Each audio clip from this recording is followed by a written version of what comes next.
Dad Mod's Media Machine presents the Brews with the Dudes podcast.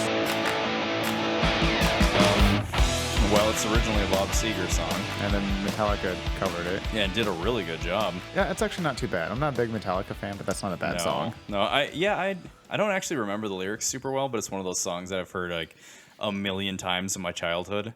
And even though you've heard it a million times, it just, at least in my stupid brain, it just kind of dissipates. It goes away. Yeah, I'm kind of the same way. Like I've heard it a bunch because it was always on the radio. Yeah. And yeah, it never stuck. It just popped up like, oh yeah, this song.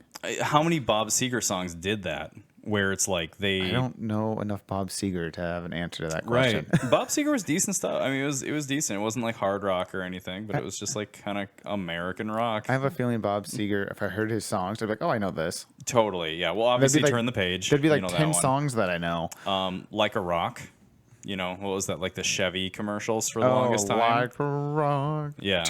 Strong as I could be, like a rock. Why does it? Nothing ever gets to me. I don't know if those are the words. Like a cock. Wayne Johnson had a perfect opportunity. Dwayne Johnson? Dwayne Johnson. I said Wayne Johnson. Is Wayne Johnson it's his little the Rock's like scrawny, meth addicted little brother? Little brother. The one who doesn't hustle? No. Wayne Johnson, he fishes. And he's obese. Loves his Bush Light. Yeah, like his favorite thing in the world is like getting new tackle boxes. Picking out a new pair of Crocs for the summer. Yeah. Oh man, that's perfect. So he's a Croc wearing, tackle box enthusiast. Bush Light fan. Bush Light drinking. There's gonna be one last little like layer to this onion. He drives a Ranchero. He drives a Ranchero. There it is. He's not quite into the El Camino. It's too mainstream for him. Well, exactly. There it is. There's Wayne the Cock Johnson, but he's really hung, and Dwayne is. Yeah, I don't know. Anyway, muscular. Hey guys, welcome back to another episode of the Brews with the Dudes podcast. I am Jake Lindquist. I am Donnie Allen. This is your favorite podcast that you didn't know about. Exactly. So thank you for joining us. Kick back, open up a cold one.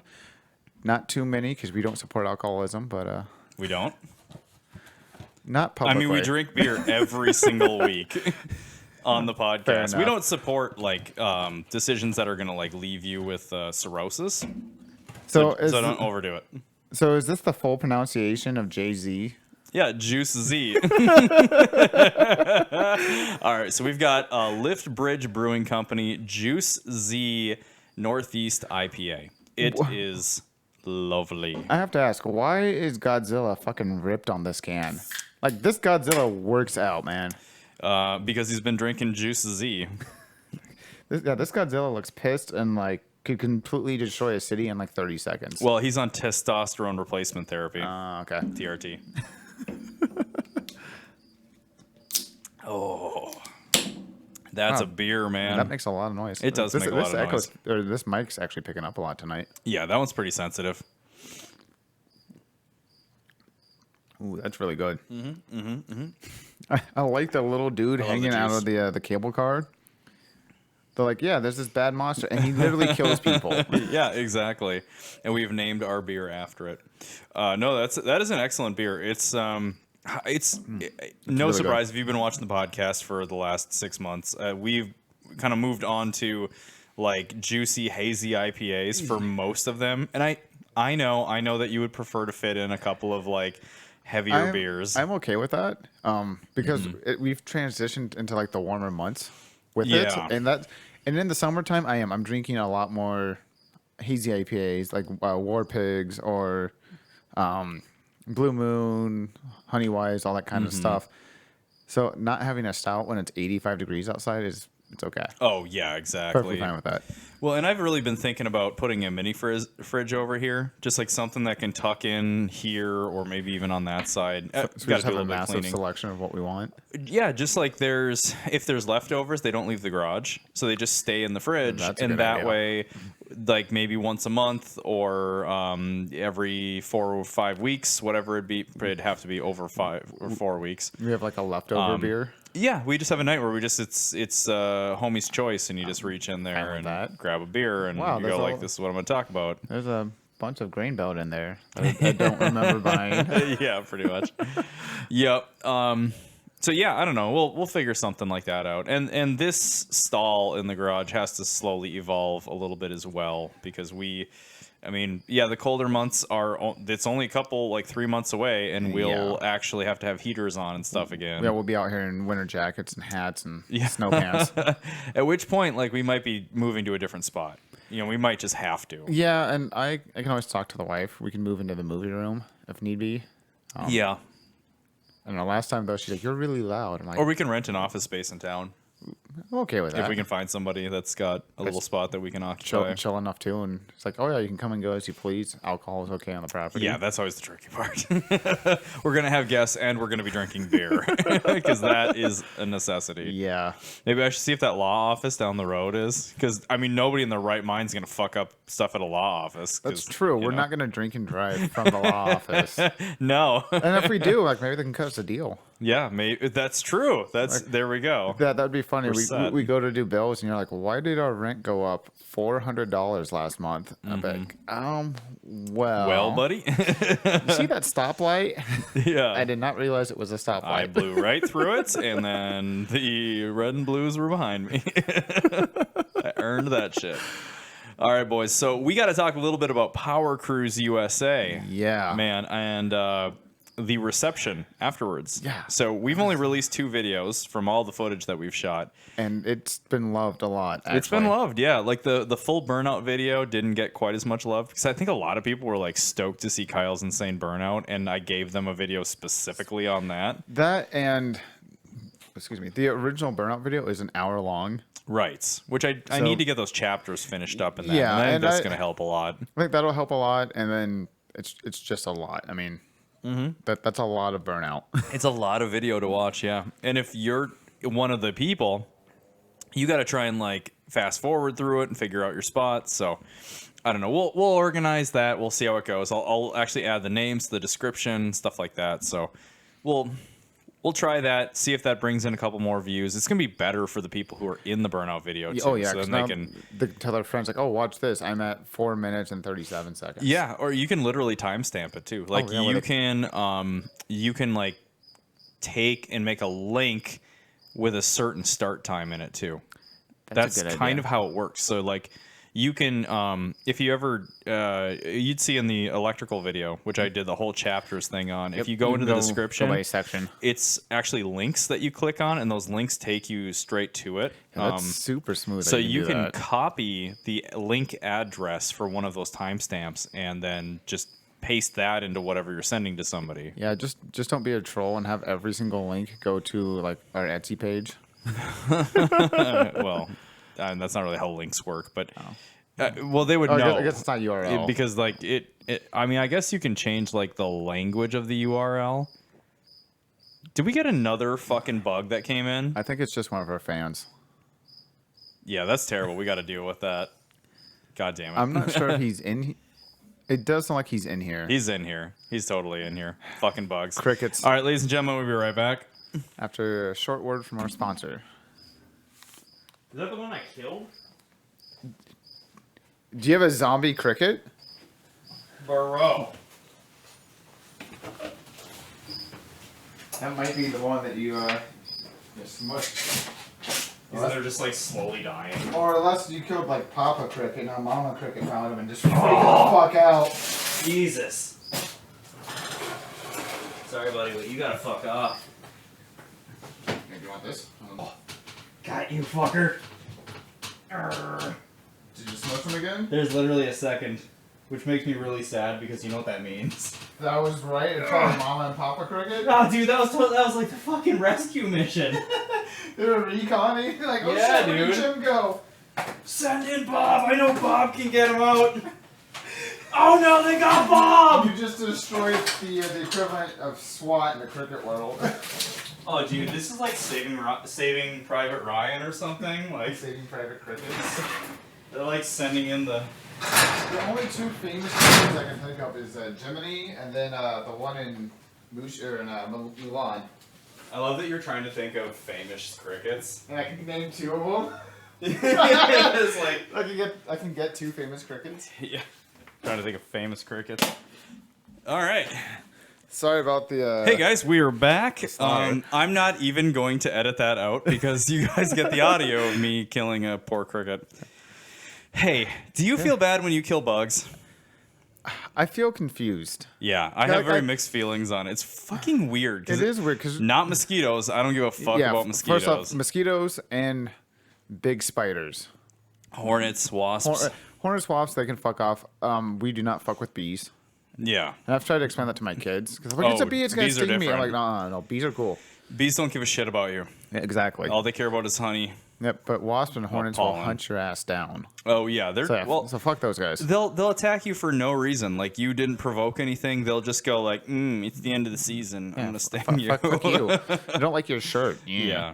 Yeah, I feel bad because we don't know what they're thinking. You know, it's an animal. I don't think they think. I don't think they think either, but I'm hoping they don't think. It's one of those things exactly. Like, do insects have consciousness? Exactly. If they do, goddamn. Yeah, we're just monsters. I'm gonna feel real bad about that. Yeah, like we just don't know. So it's just a really weird feeling because I don't know, maybe that cricket, maybe that was a brother, sister, mom and dad, part of the same clan. It's odd that there's a second. Yeah. That's what creeps me out is like there's the dead one and then like an inch and a half away there was another one staring at it, cricketing at it. Yeah. Which I go over there and I go, crunch. So like, damn, dude. Who knows? What are the names of the guys from Top Gear? James May, Richard Hammond, and Jeremy Clarkson. Did I say Top Gear or Top Gun? You said Top Gear. Oh, I meant to say Top Gun. We'll go to Lethal Weapon. It's Riggs and Murtaugh. Like I just killed Riggs. Goose and Maverick. Goose and Maverick. There we go. So Maverick's heading back in to rescue Goose, and I fucking smashed Maverick. Sorry, bro. Sorry. There's not gonna be a sequel to this movie. No, unfortunately. Unfortunately. So, Powercruise. Yes. Pretty awesome. Yeah. Follow up. No crickets. No cricket. Nah, there was crickets there. I definitely heard some crickets. There was some crickets. There were fireworks. Yeah, those crickets weren't happy. They were probably pretty tormented by all the rotaries. But yeah, by the two-step and shenanigans going on all weekend long. Yup. Yeah, exactly. But I mean, I like to think that the event was pretty wild. There was very wild. A little more shenanigans than there should have been, from what we've heard. Yeah, I've heard some people doing burnouts that shouldn't be doing burnouts in certain areas, and just staff having a hard time and all that, which is unfortunate because they were short-staffed. Yeah, and we won't divulge a whole lot of the info that we know about it, but I mean, for those that are listening and do attend Powercruise, just really have it in the back of your mind that like, this event is not guaranteed. Yeah, and your actions affect everybody. Oh, yeah. Like, it would not be out of the question that if there's a dozen people being total assholes at a time when it's incredibly understaffed and they literally can't kick you out, the event might not happen because you won't have volunteers. And if you don't have volunteers, you don't have the manpower for the event. And the thing is they've done one of these in Texas now, which tells me that Brainerd's not a special place. Oh, it's it is and it isn't. The reason that Texas didn't work out is they just didn't have the attendees. Really? Yeah, they had really poor turnout apparently.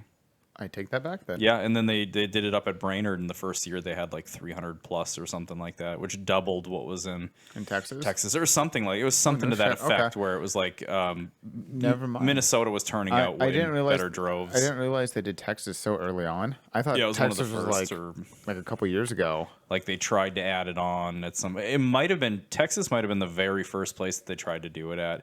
I mean, here's the thing though. Like, if they get to try it again, they'd have a bigger turnout. Oh yeah. It's just I don't know that they would meet what Minnesota turns out because holy shit. I think Minnesota like what helps our turnout every time.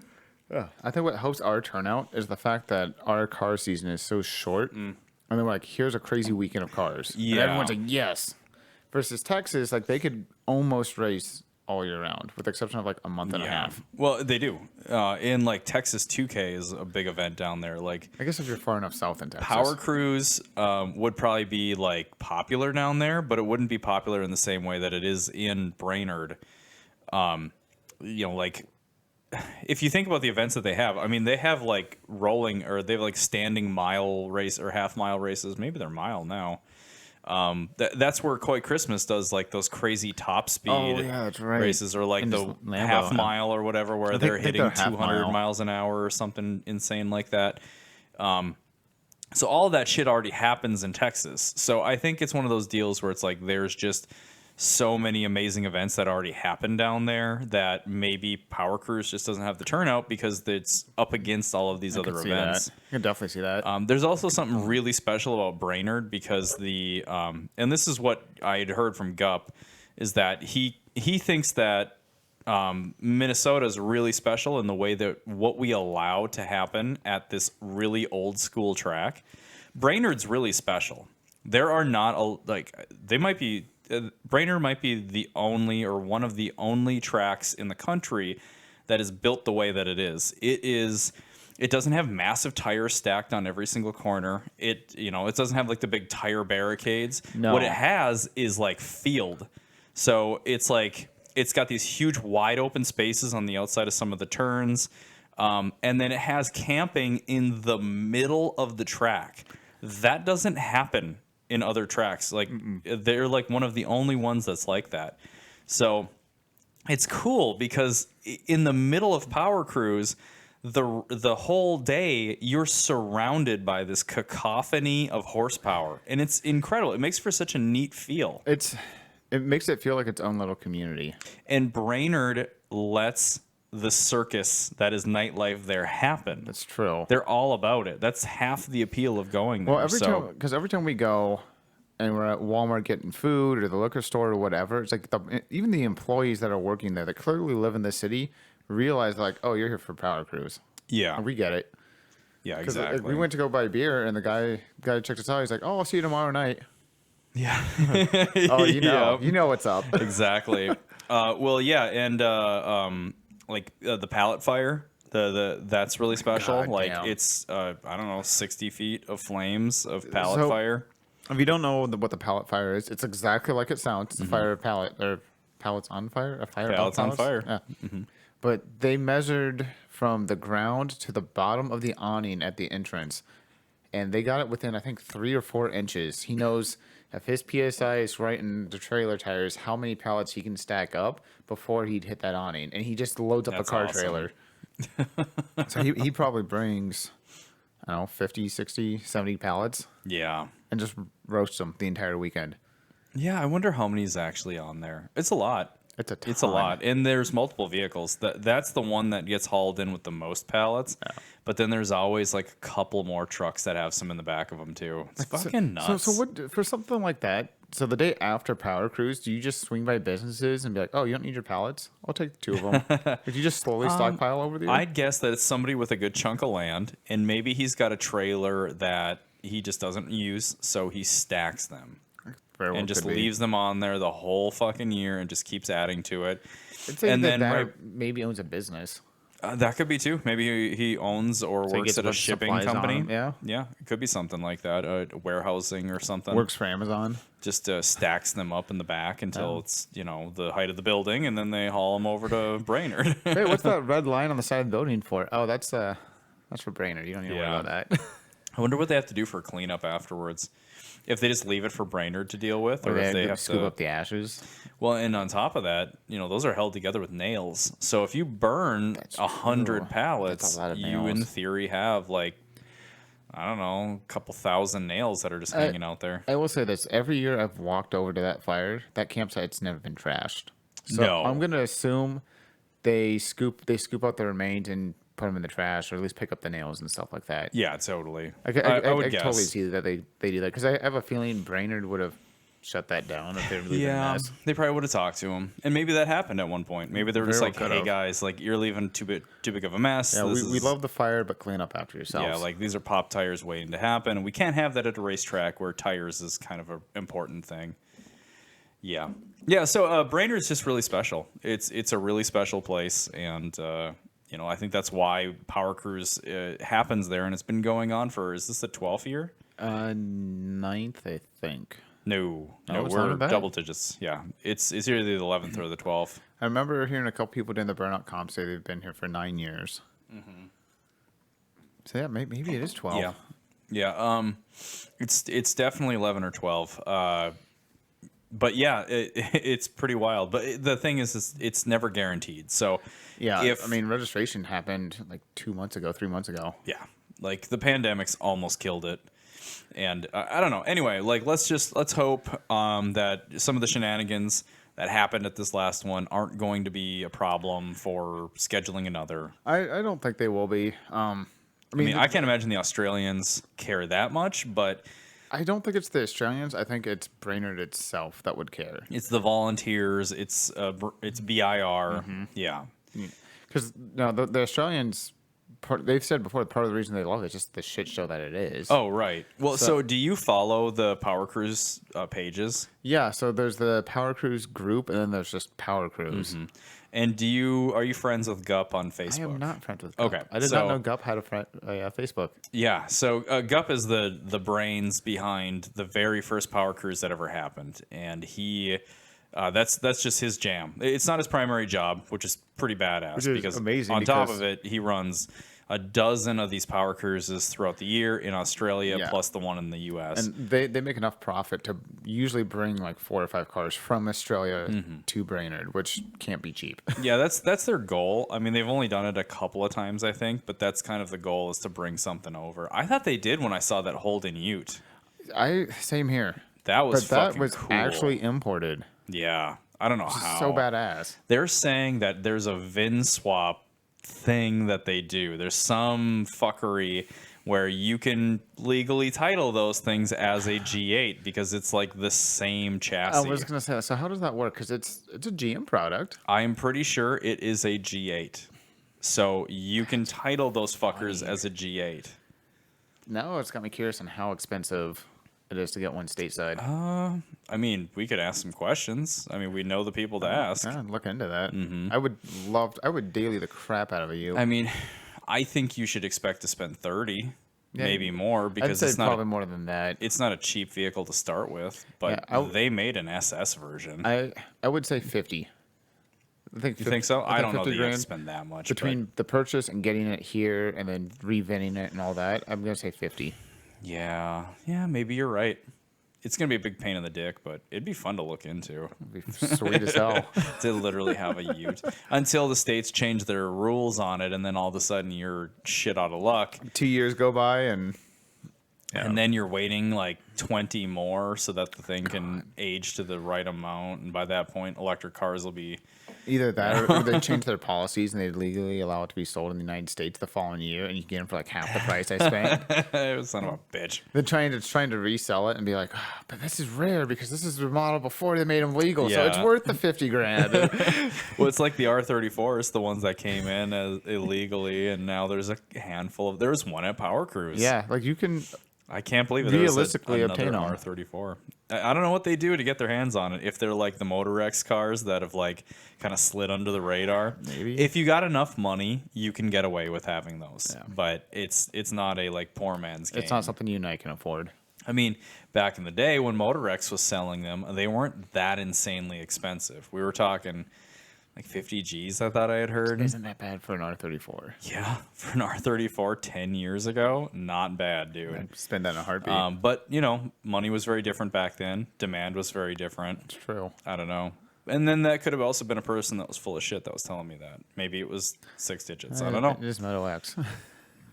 So it's... yeah, it's pretty wild. But yeah, so, you know, Powercruise is a blast. And it's even if you're not into cars, you should come up for a day and just experience it. It's because it's like nothing else. There's nothing else in life like Powercruise. No, there really isn't. There's no... Well, okay, so I throughout the weekend, I thought to myself, I had a handful of times where I was just kind of like, oh, this is what life would look like if dudes ran everything.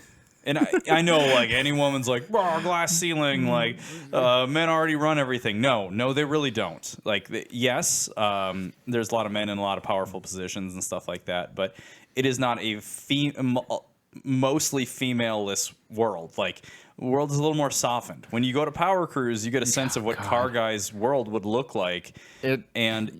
Honestly, it's a fucking blast. It is, but I don't want the world to be that way. But it is not clean. No, I mean... it is not good smelling. We're talking porta potties that if you dropped your phone into them, you could just reach down and pick it up. Yeah, oh yeah. You would never want to, because you're going to get so many diseases. You use hand sanitizer, and you're like, this ain't doing shit. This isn't enough. I need water and soap and pumice. Yeah, no shit. No, it's funny because it's such a it's incredible that it works. Yeah. Because it is a bunch of meatheads. We're all fucking meatheads. We're all like grunty, like we love the sound of these loud motors, and it's a bunch of like men's men running around with like these cool cars, mostly men's men, and then a lot of women that also have kind of a badass side to them. A little bit. Because they're a part of it. I did get a chuckle. So we're out on the track. I can't remember who the hell I was riding with, but I look over, and this guy is, well, what was he in? A G8? He's either a G8 or a Mustang. Mm-hmm. And this is a quick car. Like he was making some power, and he's going around the track, and I look over, and his girlfriend's in the car doing this. Like, she was texting somebody. How are you playing on your phone while you're on a racetrack? Like, just... She might have been texting the guy that they just passed. Maybe, but like she just looked like she was sitting on her couch listening to a podcast in the background or something. Yeah, just super chill. Well, she was probably listening to us. Clearly. Yeah. She was texting her mom like, "Yo, you gotta check these guys out." Yeah, these guys are great. I mean, they're basically your age. Well, the one is, and. Yeah, man. I don't know. Like, so you get a couple of them, but for the most part, I mean, like, I saw some chicks with some fucking fast cars. There was two girls cruising. Kyle's girlfriend or wife. I don't know them well enough to know their situation, but she's the darker hair with the red streaks in it. When he was doing his crazy burnouts, she's the one who ran up at the end of it and said, "Sorry, not sorry." Yeah. She, I think, has a Colorado. She's got the clapped out Colorado that is like an LS turbo that's out there just hurting feelings. There was that. There's a new Beetle that was out there that was turboed. It was yellow. Oh yeah, yellow and red. Yeah, it had like kind of old school wheel and tire look to it. Mm-hmm. That thing. First of all, that thing was quick as hell. Yeah, it was very fast. It pulled on the Falcon I rode in. Oh no shit! Yeah, so you guys lined up. He's like, she's really quick, and then we got on a straight, and she pulled on us, and she just smiled, and she just ripped it through the gears. I'm like, that's pretty cool. And I had the camera, I love so it. I kind of got that impression of just like she gave me that look of like, boys in their cameras like recording all this, like looked annoyed. Yeah, just kind of looked at me like, look at those fucking idiots. That's amazing. Oh god, this event is so badass. It is, and again, everybody should experience once. My wife went one time, and she's never been on a racetrack before in her life, and even she had fun. Yeah. Now she ended the day with like, I wouldn't want to be here all weekend, but I had a lot of fun for the day I was here. Yeah, man. But like trying to explain the burnout competition to her, it's like, what's the goal? Like, what's the goal? Like, blow the tires up and make a lot of noise and smoke. Yeah, that's the goal. It's pretty. I mean, it's kind of dumb. You know, it's very dumb. It's very caveman. You know, and I can own that. But it's, I don't know. There's some. It's just such a display of power. Yeah. You know, and you look at the guys who own it every single year. It's you know, well, we always got to point out Kyle because.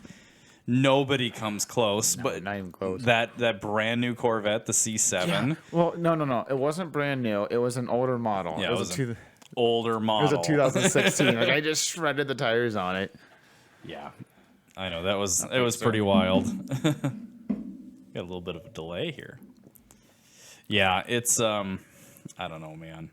It's so much fun though. It's organized chaos. And even, like I said, even if you don't have a car, you're not into cars, go out there. You can buy a spectator's pass for like $25, $30. Mm-hmm.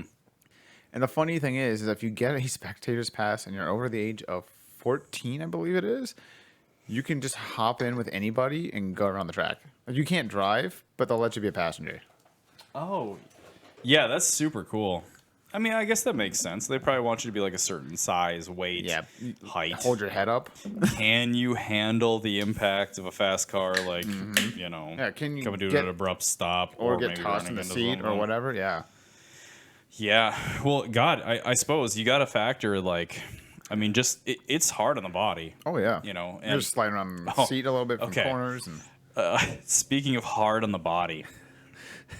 So you have a colonoscopy or something? Well, that's not hard on the body. I'd say like awkward. a lobotomy would be hard on the body. No, so it wasn't on the track the whole weekend because he was just trying to get it set up and get it there and all that stuff. But so Zach Johnson is my cousin. I remember when he was knee high to a grasshopper. Like we were super close. Every single weekend he was up at the cabin where I lived, up in that area. Long story short, total car nut, even more of a car nut than I am, I think. Yeah, I'd say that's safe. Zach's been building shit for ages, and he built Nissans for the longest time. Big power SRs. He, I think, played around with I think he might have LS swapped one.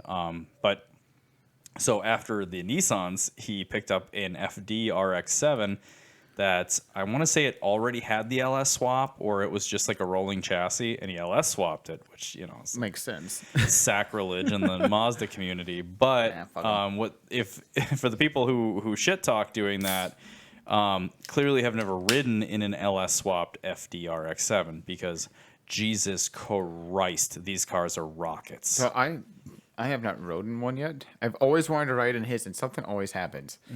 Either there's not enough time, or it breaks, or something dumb. You will, it will break your concept of speed.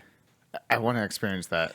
So I've experienced every incarnation of this car. So Zach is one of those people who is like, he's shooting for the moon. He's one of those types who's just like, he's a carefree guy. He's a very carefree dude. So he's not just like trying to flex muscles all the time. It's more of a fun, like laughing, have a great time kind of personality. See how far he can push it. But so he's not like doing a dick measuring competition. But so he started off with just an LS swapped car, and then I think he like did a high compression build on it.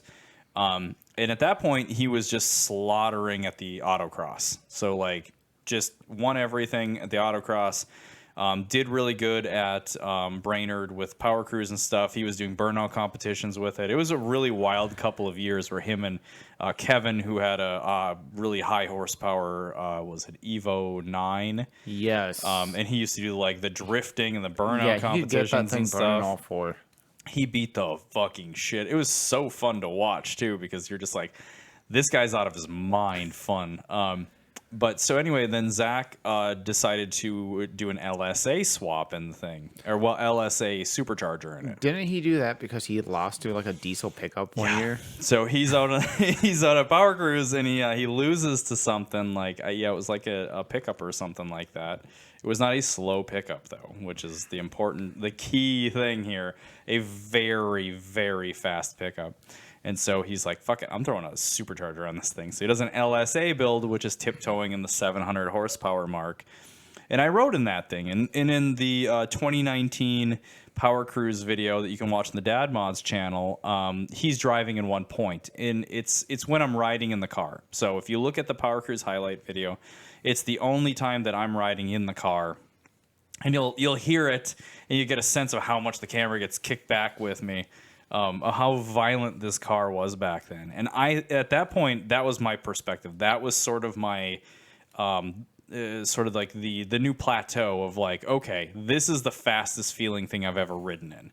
It was terrifyingly quick, and it was downright violent to ride in. It hurt. Like when he hammered on that thing, the way it threw you back, you're like, oh my God.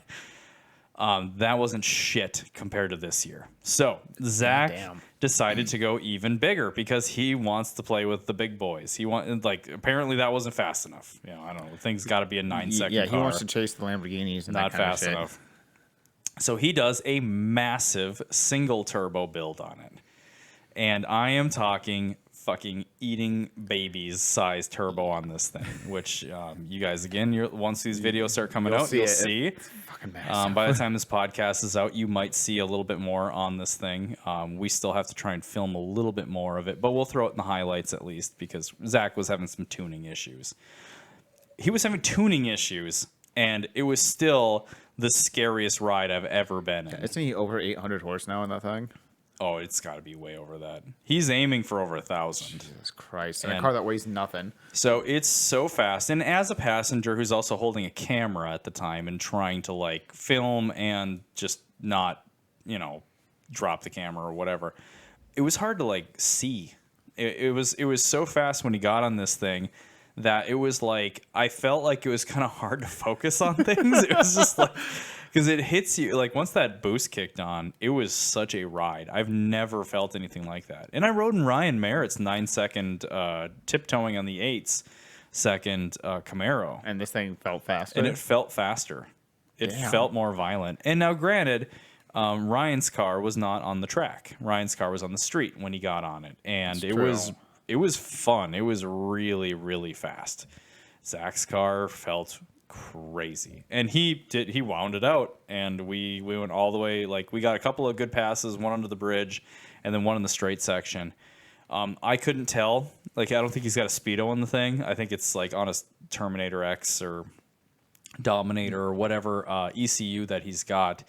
But we rode with Kang, and he hit what 130, 120. No, I saw 145 at one point in time. 145. We were going way faster than that. Jesus Christ. Way So faster you than may that. have hit 200. No, Not quite 200? No. Like 180? I would guess it was like 160s or something like that, but it was faster. It was a lot faster than Kang's car.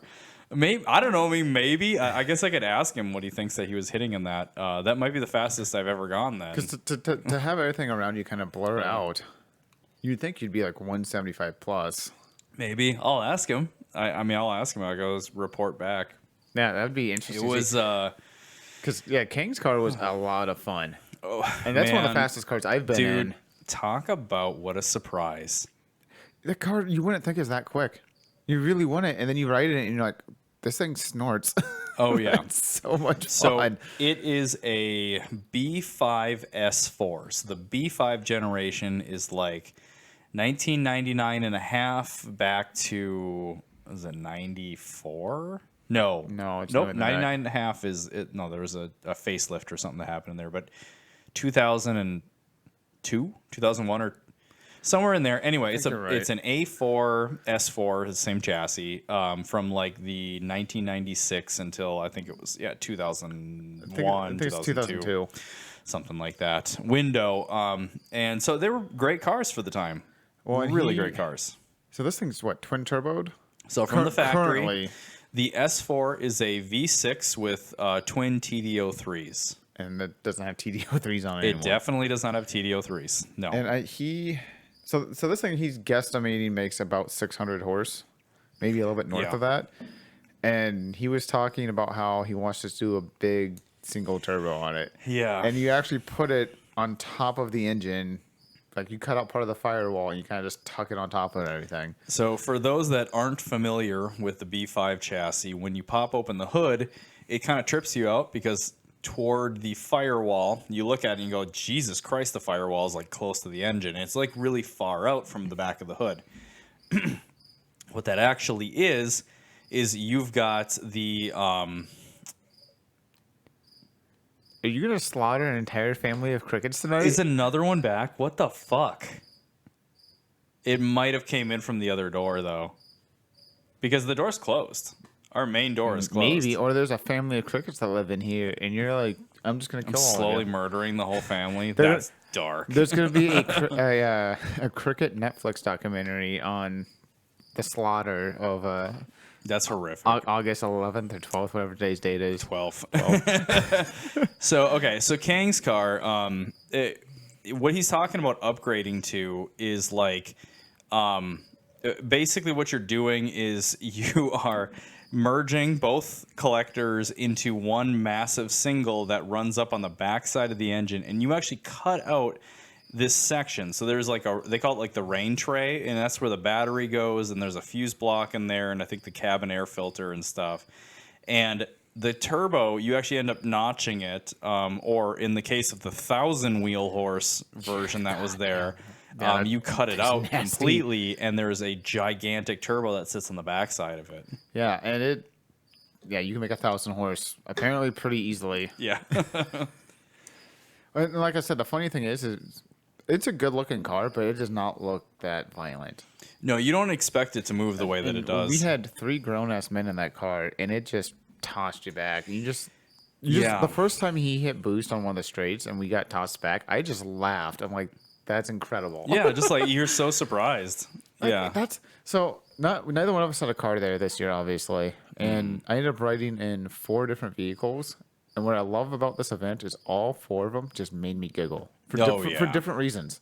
Well, and every one of them was super different. Yeah. What did you ride in? So I rode in King's Audi, Max's 99 Legacy. Yeah, so it's a second gen Legacy. Second gen Legacy that's got an LS turbo swapped in it. A 61 Ford Falcon with a built inline 6 making like 275. Yep. And then Pat's 510. Oh, that's right. Forget about Pat's car. With a built KA. And built KA with a turbo. With a turbo, yeah. And goddamn, all of them, just every single one of them just made me laugh my ass off for all the right reasons. Yeah, I know, right? Like even that Falcon, just because the Falcon, I felt like we were back in the 60s on a road course racing with everybody else. Because it sounds mean, and it's really quick for what it is, and it's a 5-speed. So he's slamming gears in this Falcon, and you got a little bit of body roll going into the corners, and your ass is slanting around because they're not bucket seats. You just have the lap belt on, but then you get on it, and it's got enough power to toss you back. And it was only lap belts? Yeah, only lap belts. It's so much fun. Awesome. It was so much fun. It's dicey in an accident, but that's so funny. That's so appropriate of the era. Yeah, it was just a blast. Man, I know. I love that car so much. And actually, Jake's messaged us a couple of times, or messaged me a couple of times, just like, well, you guys fucking talked about me again in the podcast. It's just like, thanks. And he's, full of praise and everything, like appreciating very, it. very cool dude. And it's like, yeah, he doesn't realize that car is like, yeah, okay, so it's not one of the 1,000 wheel horse whatevers, but it's a stable there. You're used to seeing this bright orange, no metallic flake in it, just straight orange 62 Falcon that's out there just like ripping around, doing his thing, having a grand old time. And it's a stable. You remember that car. Well, and the story behind that car that I didn't realize it had. Yeah, that's really cool. He built it with his dad and everything. It's like, that's just awesome. It's an overall just awesome car. Yeah, that's the best part. Like, a car that's got a good story is the best. Well, we got to have Lance and Melissa on the podcast one of these days, because I really want Lance to tell the story about his square body. So if you're following us on social media at Dad Mods, you'll see that we had posted up a couple of pictures of the square body. It's that like light green metallic-y kind of color. So we didn't get the chance to talk to them at Powercruise.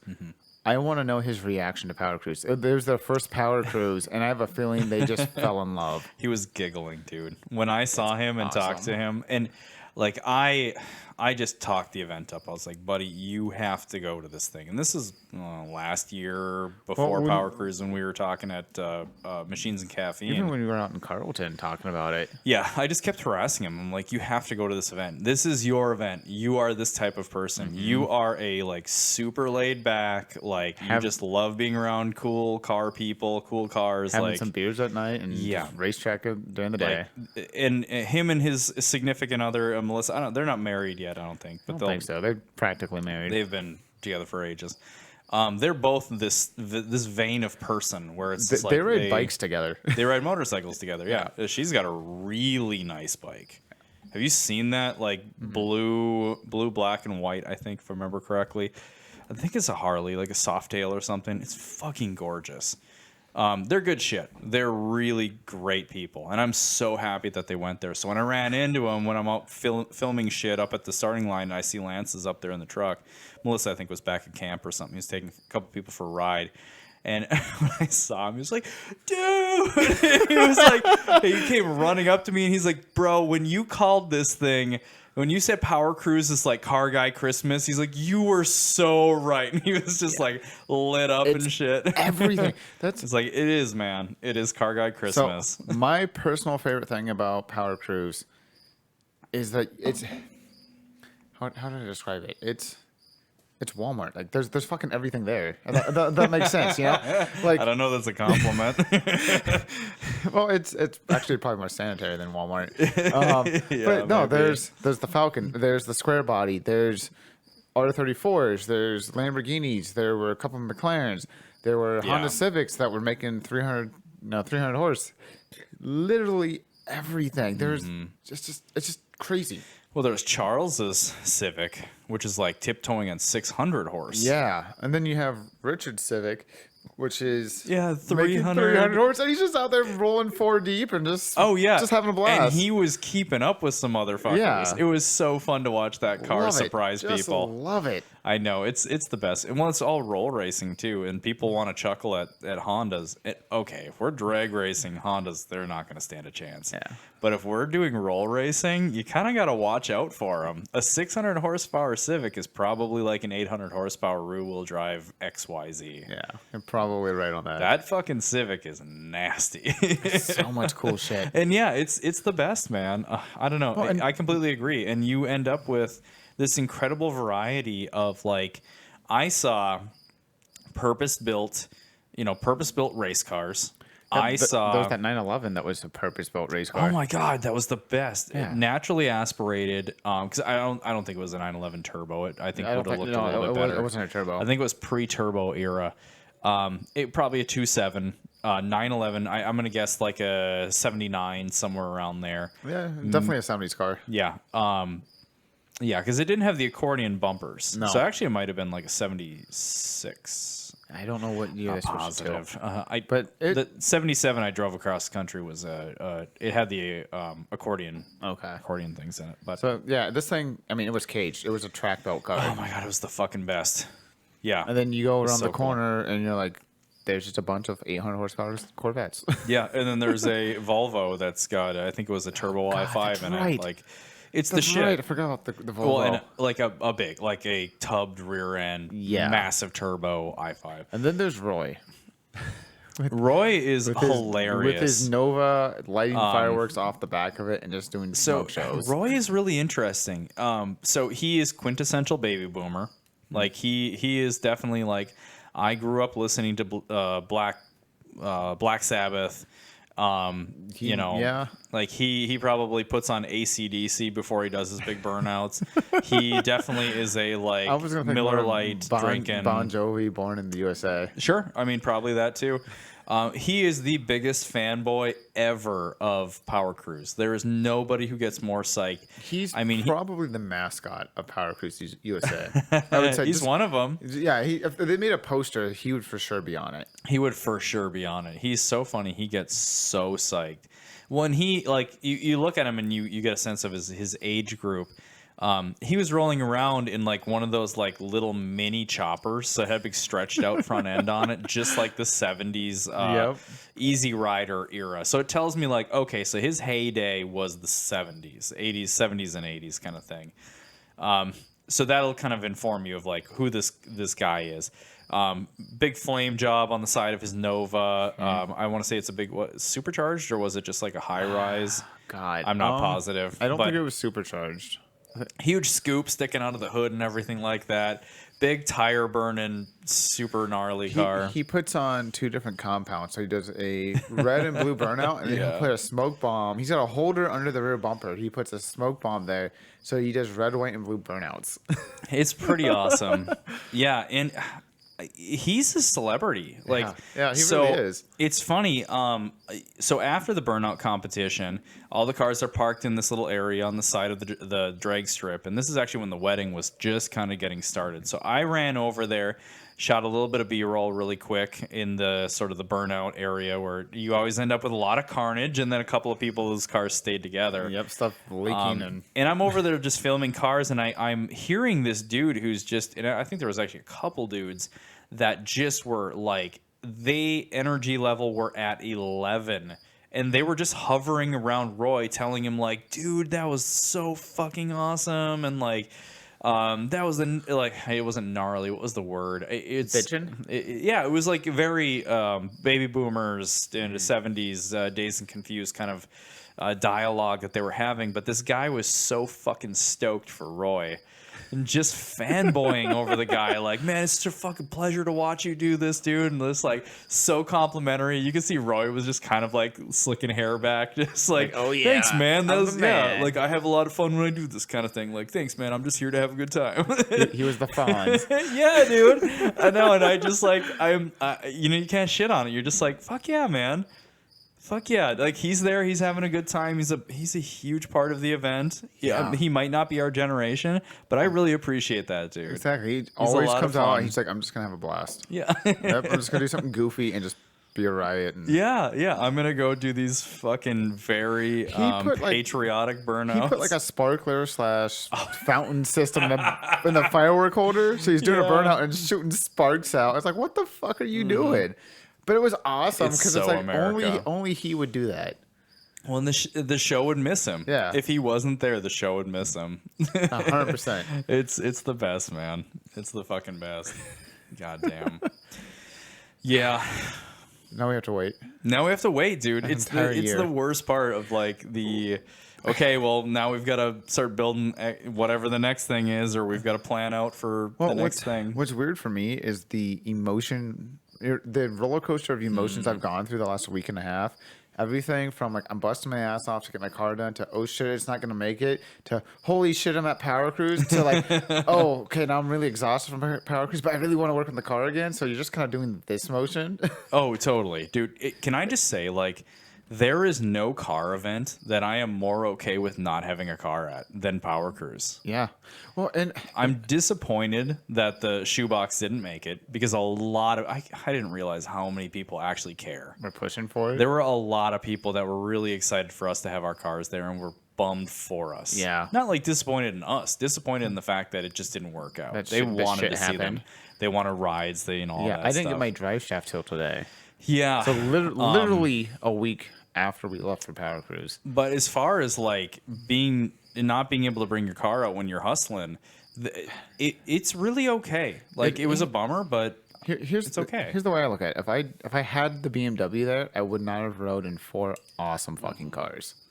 Because I would have been in the other mode of like, I want to drive my car as much as possible. Yeah.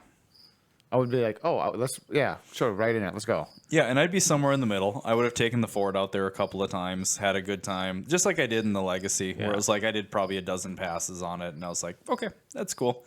Yeah, and I'm aiming for like, let's put 200 miles on this car this weekend.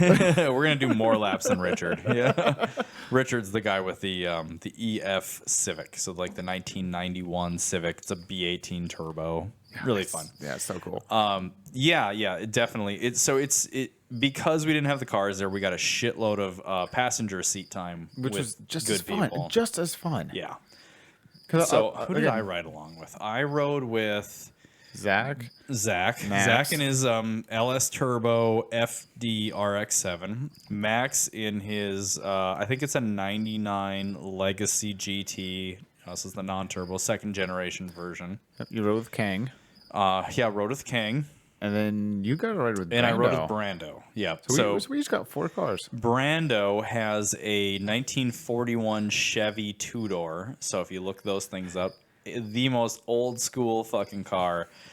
We're talking, it is an 80-year-old piece of American iron. And this car, underneath it, it's a Mustang 2 front clip or front steering system on it. It is a LS turbo water to air intercooled, like I want to say it's a 5.3 fat, like a Gen 4 rods, like a really well equipped engine, probably making somewhere in the area of 500 to 600. This thing is fucking wild. I'm gonna go out on a limb here and say that Brando's car, assuming he keeps it for more than a summer, because it's Brando. I think he will. I think he will keep this one for a while. I hope so. I think this will be one of those cars that'll be a staple to Powercruise. I think other people will be like, "Hey, where's that 40s Chev? Yeah, where's that the 80-year-old shitbox looking thing with like linseed oil on it that's passing everybody?" Yeah. I think that and Max's car is going to be on the fence because it's an LS swapped Subaru and you just don't see it. Oh yeah, totally. So I think a lot of people now are starting to build staples to the event. Yeah, there's a lot of regulars for sure. I mean, like even Pat Stotson. Yeah, Pat Stotson. I'd put Richard Civic into that conversation. For sure, dude. Well, the reason Richard Civic is a staple is because that fucking guy goes there and he does at 200 plus miles on the track. I think he put on 170 this year, which is 170 miles, which is nuts. With an LS or with it's It's a B series. No, it's not an LS. It's a LS in the Honda world is a Integra LS, so it's like the B18 that the 1.8 liter that doesn't have the turbo or the VTEC in it, and then he's got the VTEC version which makes more power on the high end. So B18 C1. So he's got that swapped in with the turbo on it. It's one of the funnest motors you'll ever drive. I know. If you've got guys that are used to, Hemis and Windsor motors and Gen 2 350s, whatever you've got, you hear Honda motors and you go, oh, fucking God. And you just, it's like, give me a fucking break. No, really, guys, like, the best thing that you could do for yourselves is go ride in a well set up like Integra GSR or a like 99 Civic Si and go roll through the gears and you'll giggle. Yeah. You'll go like, oh, this isn't that fast. And out of the power band, you're gonna hit the gas and you'll be like, this is kind of slow. But once you get up in there, it's really exciting to row through the gears. Like they're really fun. It's really funny you bring all of that up. Yeah. So I was bullshitting with Jason. Jason is the guy who built the drive shafts for our two vehicles. Incredibly cool dude to talk to. Awesome dude. Yeah. Also a gear nut. Loves doing custom work. And we got bullshitting because he's like, tell me about your car because you're. This half is Nissan, this half is BMW. Like, what the fuck are you doing?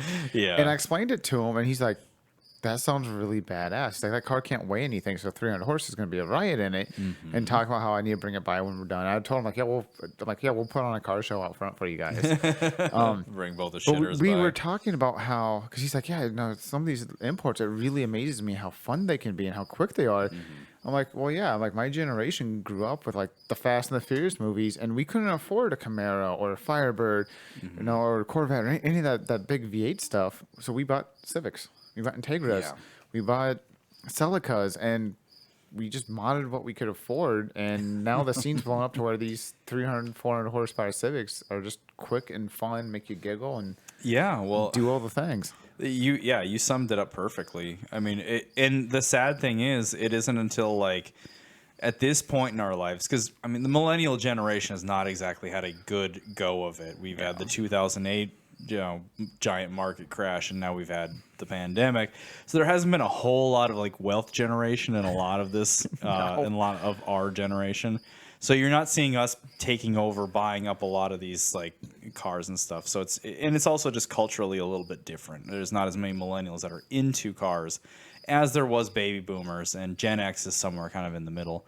But yeah, you're absolutely right. Now we're leading into this nostalgia era, and now all of a sudden, when there's a little more money in this generation, that's where you're seeing the cars that we grew up with skyrocketing in price, and you're going like, Integra GSR is going for $7,000 now. Freaking Miatas. Miatas are tiptoeing on $10,000 now. I sold really mine nice for $4,000, and then I woke up the next day. I'm like, I could have gotten $6,000 for that. Yeah, well, E30s. E30s are now they are between $5,000 and $10,000, and for the perfect ones, we're over $10,000. I saw the deal of a lifetime. It was a track purpose built E30. Looked really legit. The guy was asking $9,000 for it. Okay. And I'm like, that's a steal. Like, what did it have for an engine? God, I think it was an M52 swap, if I remember correctly. Oh, okay. Yeah, that's not too bad. Yeah, but I mean, it had all the suspension goodies and stuff like that. Like, you're gonna spend. If you spend 12 on an E30, you'll get an S54 swapped. Yeah. Like bad motherfucker. But it's like, I paid $2,300 for mine, and it's like I could have left it bone stock and gotten 4 to 5 in the condition it's in. Oh, exactly. What the hell? Exactly. I know it's like. Hondas have skyrocketed, and as much as I want to own another Del Sol, because that's what I cut my teeth with. I had a 1995 Del Sol. It was an auto D series engine, which is the single overhead cam 1.6 liter. So it's a whopping 125 horsepower. Didn't you walk into the machine shop literally carrying the block? Oh, well, I installed the engine block. I installed the engine by picking it up and just dropping it in over the core support. So I installed my motor myself alone in the garage. Jesus.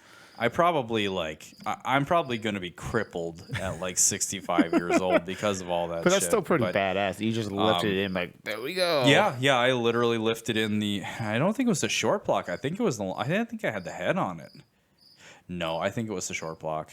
Yeah, because I think it's easier to install the motor mount on the driver's side, having the head off. I could see think. that. But still, yeah. So I like me alone, and I was a skinny motherfucker back then. So this little twig is fucking lived. It was pretty fun. I just have this image of vegan Jake with his dreadlocks. Oh, buddy, I was not vegan at that point. But see, when I met you in your soul, that's what you. So that's what you for were. those who are listening and don't know Jake's backstory, so I at one point, yes, I had dreadlocks, and it was an interesting time in my life. Rock climbing, dreadlock, tattooed, dude who built turbocharged Hondas. Yeah, It's a very strange combination. It could be worse. It could be in sobs. It was not vegan. I was vegan for a very small window of time, and then I was vegetarian for several years afterwards. Yeah, it's almost the same thing. Yeah. I will say, because I know all of you are going, fucking fag. Best condition of my life, best bowel movements of my life. We'll put it that way. Eating grass and dandelions. Yeah, something like that. Sure. And then I became a total bloodthirsty heathen afterwards. It happens. Yeah, you have bacon eating the once, animals. and you're like, holy shit, this is good. Bro, I had a lot of bacon before I went vegetarian. Some things happen. Some things change. It happens. It was fun. Like, I liked it. And at this point, I'm actually like, I would like to be vegetarian the majority of the time. Again. I definitely applaud that. Because I've never attempted something like that. Fucking hard when you're closing in on 40 years old to not get fat. Yeah, I'm 30 and I'm already like, fuck. Yeah, I'm about to turn 38. Jesus Christ. But yeah, anyways, so I don't know how we got onto this. Hondas, so that was very much like our generation's hero cars that we grew up with. Mm-hmm. And now you're seeing the prices skyrocket. But, to get back to... all over the place. You're starting to see them at Powercruise and stuff too, and I think that's going to be a little bit more common. But also our generation is starting to pick up a lot of the V8s and a lot, the 70s cars. Yeah, it's really... It's really interesting. Mm-hmm. Like when you say some of the V8s, it's a lot more of the like 80s, 90s Camaros. I feel because you can get those fairly cheap. But yeah, there's a lot more muscle than I'd expect. Yeah, to be honest. And some of that might be too is unless you're buying a 90s Honda, Toyota, Mazda, in the mid 2000s they didn't make anything super fun. They made some fun cars. But not like what they were making in the 90s and early 2000s. Wait, what's the era we're talking about? Like the mid 2000s. The mid 2000s compared to the 90s. Like 2010. Gotcha. So yeah, 2010 was a weird time for cars. When did the GTR come to the States? 2016. And was 2010 5 years. Was 2010 when the S2000 was still around? The NSX was dead at that point. I think the S2000 was dead by then. Yeah. There was definitely a very sad window of time. Yeah. And even like they were just kind of starting to tiptoe on that like retro modern muscle car look. So the Camaros just had kind of, I think it was that window of time. They had the Camaros, they had the Mustangs. They brought back the Charger. And it was just like that.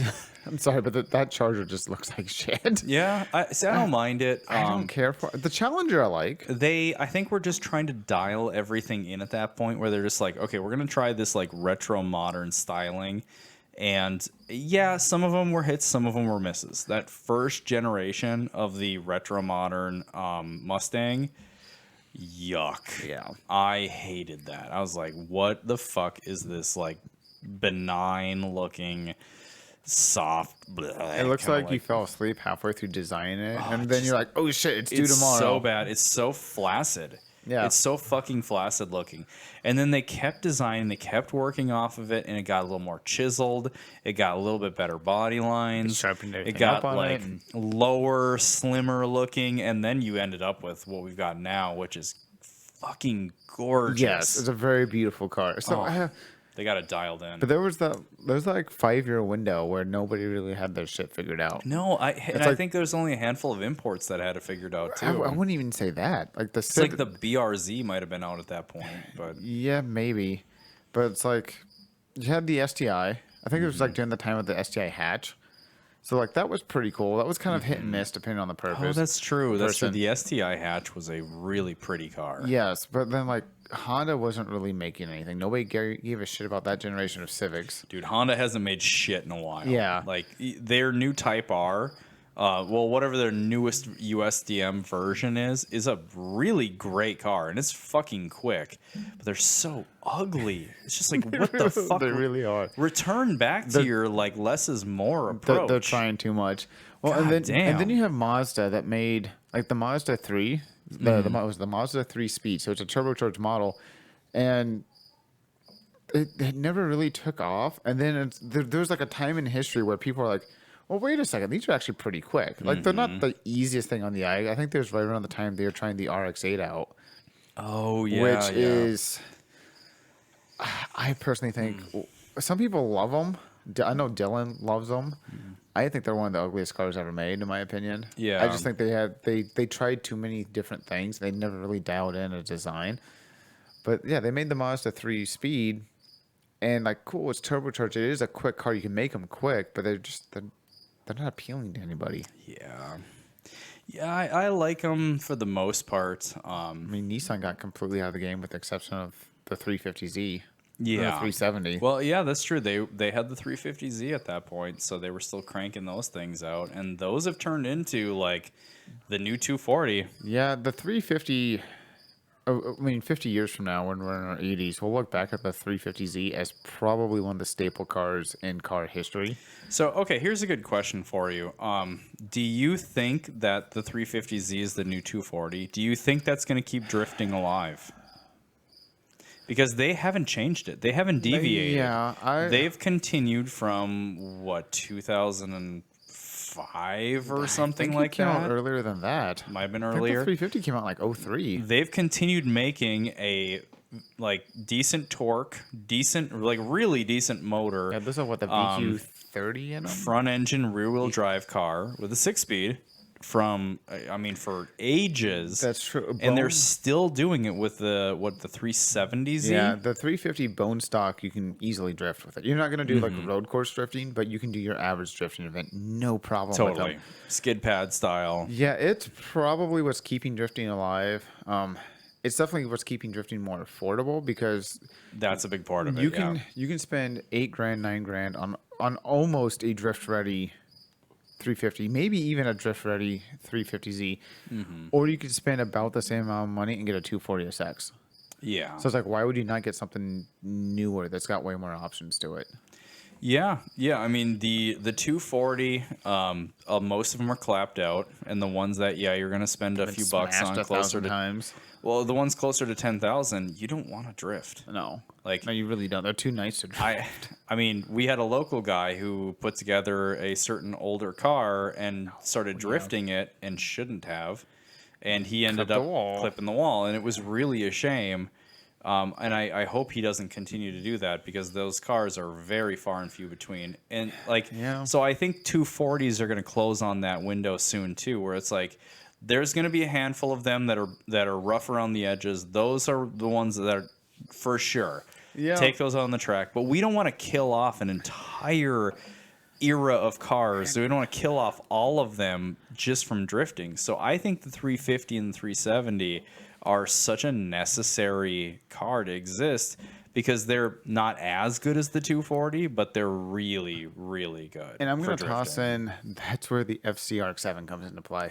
That's a solid car. I mean, that's an 80s car. There aren't that many of those. There's not that many of those, but they're not as special as a clean 240 SX. No. You know what I mean? Like, they're cool and people will have no problem beating the shit out of them, but nobody's going to be like, oh my God, he hit a wall with his FCRX7. No one's going to care because I don't think they hold that desirability like a clean 240 SX will. Not like a 240, not like a clean 240, but I would say for Mazda guys, it's still a very special car. Yeah, but then you can toss that argument at anything. Oh, if you're a Mazda person, if you're a Nissan person, a Honda person, sure. like, sure, but yeah, and as far as like the general community goes. And if you're not like drifting a clean Turbo 2, which is the turbocharged version of the FC, if you're drifting one of those, there's not a lot of those left. That's true. I agree there. But yeah, that's a good point. I think the BMWs from the 90s, those are also a very important car. Even like the lame M42 version, the 4-cylinder. I think the 4-cylinder is the M42. Even those are driftable. And I think that's a big part of what's helping kind of keep things going too. And I just hope that like we soon go like there are better chassis. Like, don't take a dent-free 240 and just go slide it. Like, fucking leave it alone. Find something else. Leave it alone. If you're gonna drift, drifting is not like if I crash. It is when I crash. So I think what we need to do is we need to push for more people to buy 90s Mustangs. Because nobody fucking likes any Mustangs built in the 90s. I like them. Other than the Fox body.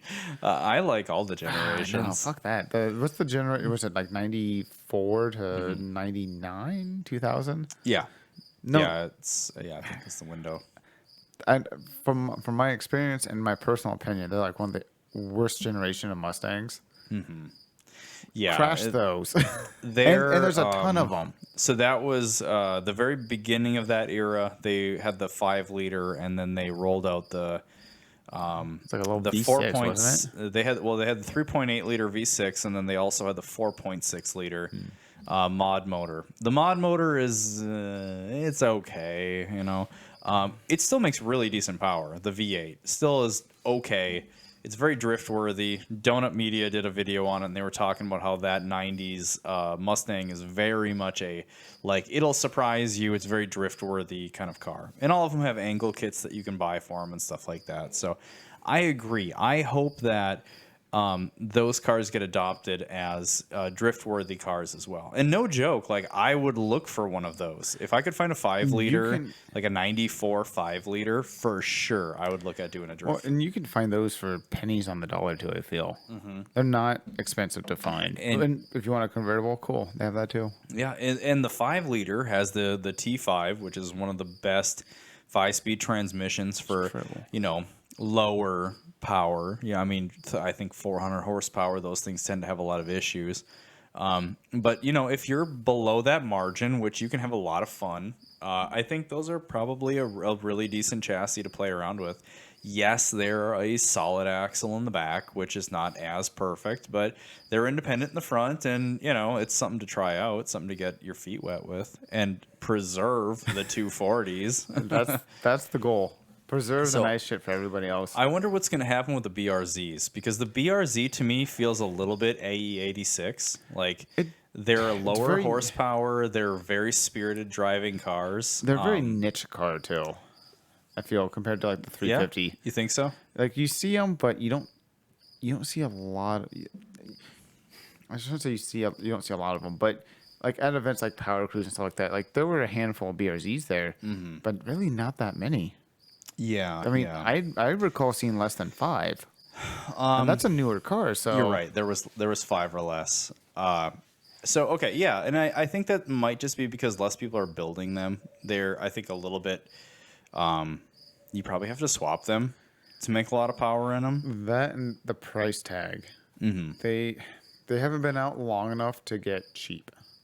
That's a good point. They're not expensive by any means. I mean, you can get one for sub $20,000, I believe. But yeah, you're still if you want a car you're gonna thrash on and beat the shit out of, you don't want to spend more than $8,000, $9,000 on one. Oh man, for something I'm gonna thrash on, I don't want to spend more than $2,000. Exactly. So you're not getting a BRZ. At least to get the car. Well, and yeah, exactly. A BRZ, you are looking at doing something significant with it. It's the FA20. Flat engine, I believe. Something like that, yeah. So you're looking at needing to turbocharge it at the minimum, and even then you're making, I don't know, maybe just sub 300 probably. There was one that was LS swapped.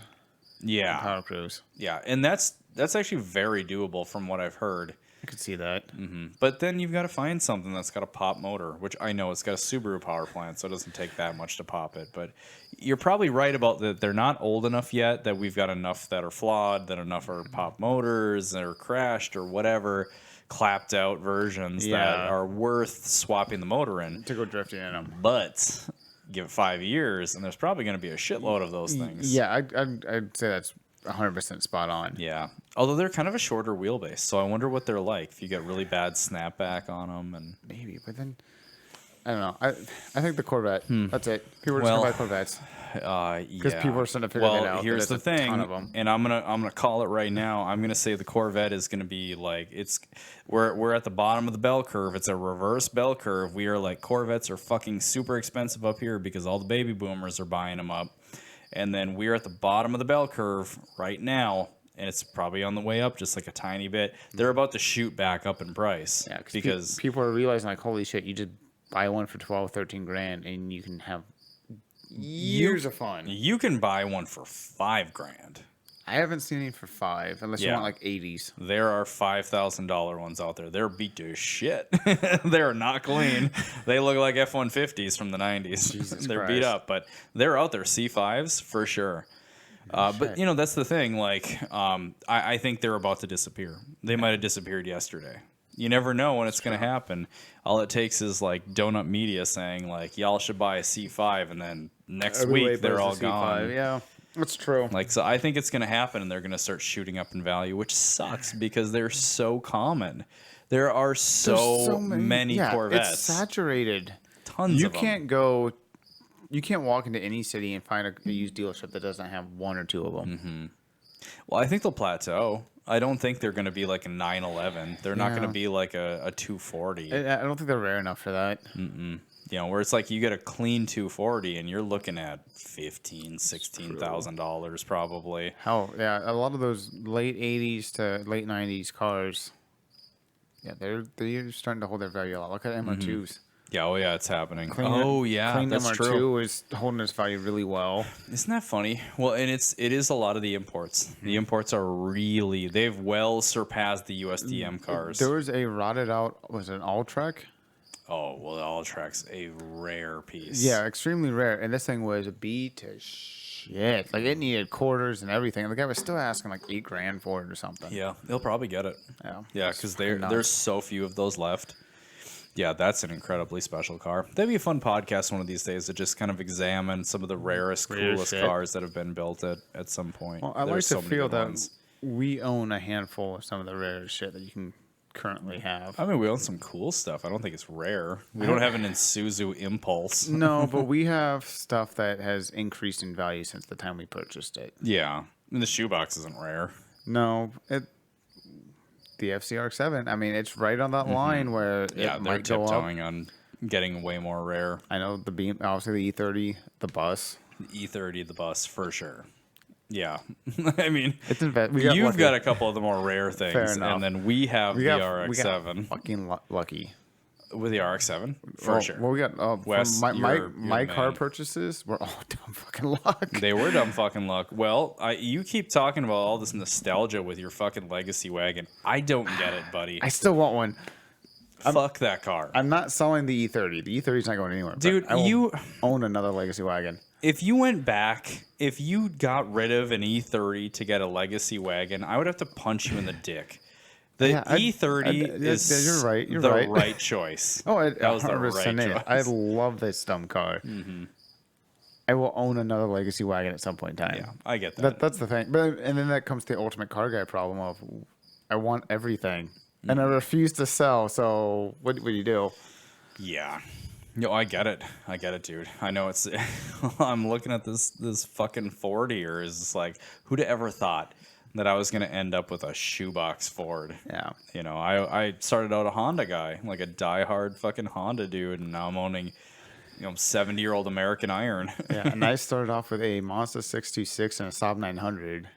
And now I have the best driver's car you can so funny. Own. Like, at that point, I had the Del Sol and a Wago van. Yeah. So for those who aren't familiar, I had a 1991 Civic Wagon all-wheel drive. It's a incredibly rare car. Yes. At the time, I didn't realize it. It was pretty rusty, so I didn't feel too bad about daily driving it. But yeah, it was like we built the motor, never pulled the motor out, but built it inside the car.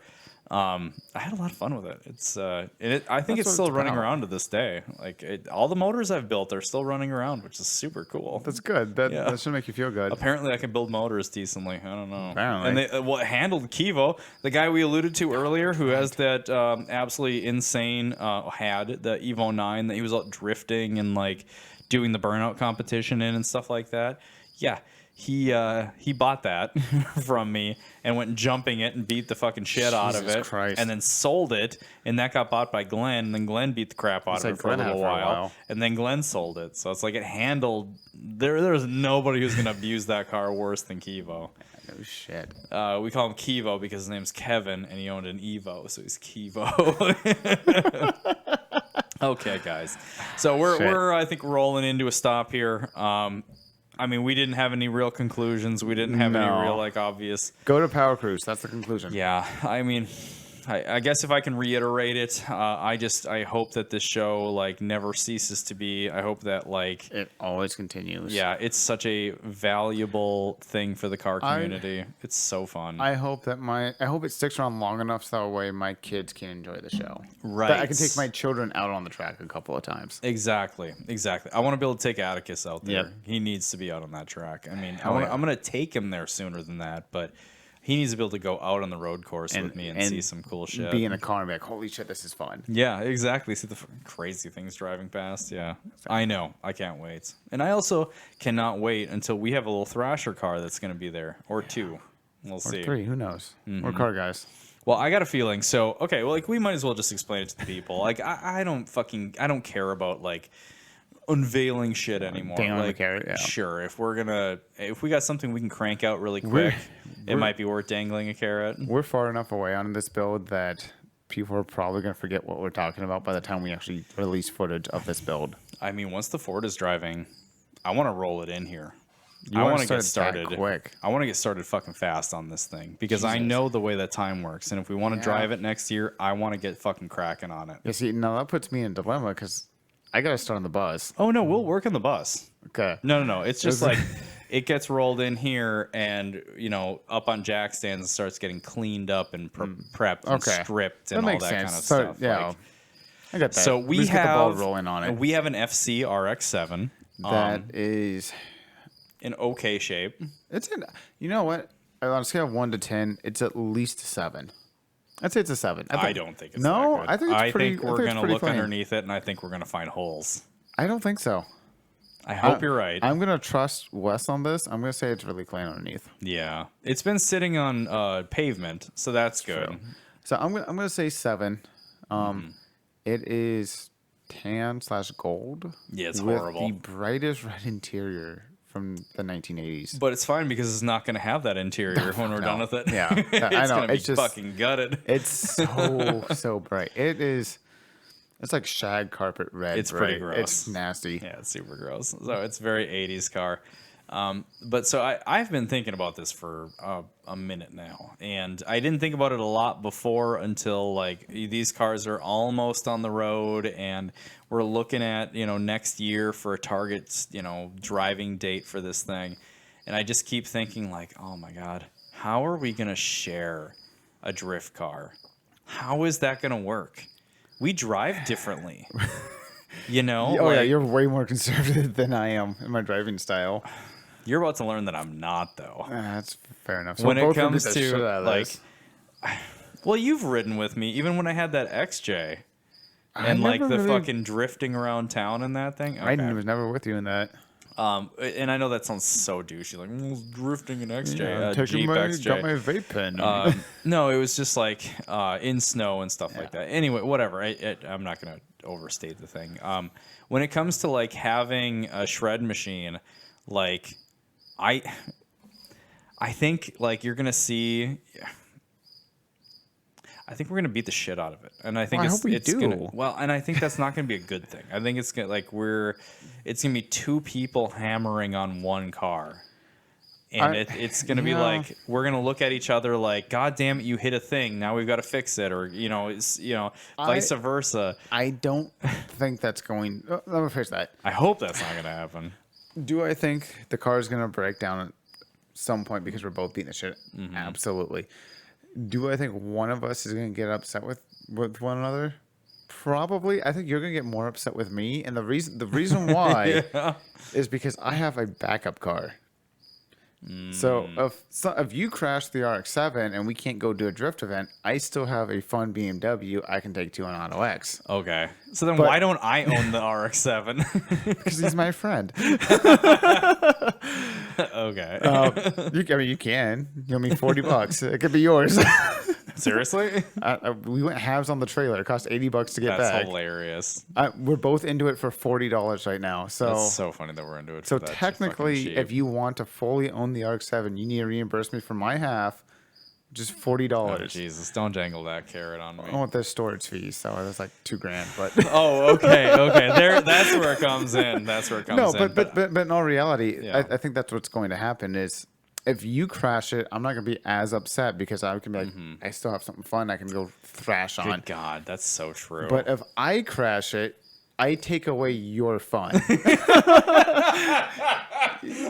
So I think if I crash you're making me more nervous. I think if I crash it, you're going to be like, what the fuck? Versus I'm just going to be like, eh. Yeah, you're going to be like, well, I'm going to go grab the E30. I'll see you later. And I'm going to be like, what am I gonna drift the fucking shoebox? So I think that unfortunately I think that's what's going to happen, and I hope it doesn't because I'm not gonna try to break it. I'm gonna try my best not to crash it. Yeah, that's good. Like I don't want to ruin your fun. Jesus Christ, buddy. Okay. But in all reality, that's just how it is. I mean, I'm building the E30 to be a track car. Yeah, that's true. And I'm building the RX-7 to be a shred machine. Yeah, and which it should be. I want to drift. Yeah, that's my thing. I want to be a part of that. So yeah, god damn. So we need another RX-7.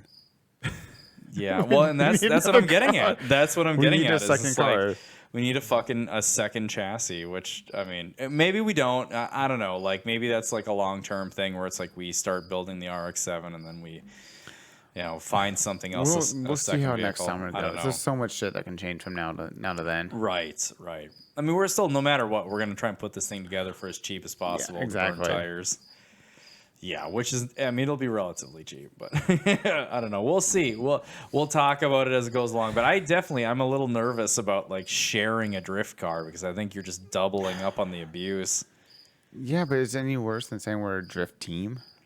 Well, what do you mean? Well, like I guess the drift teams still have their own individual cars, don't they?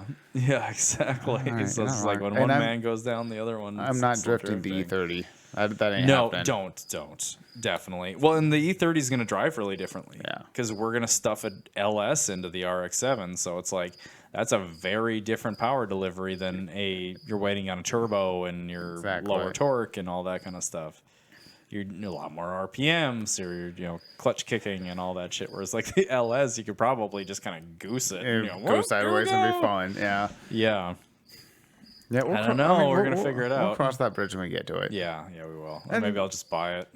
Who knows? I've never done drifting, and maybe I'm so horrendous at it that it's like, okay, you know what? I'm actually gonna be self-aware. Like, you know what? I don't have the ability to do this, and I will total out the car if I continue down this path. That very well. Have you ever drifted before?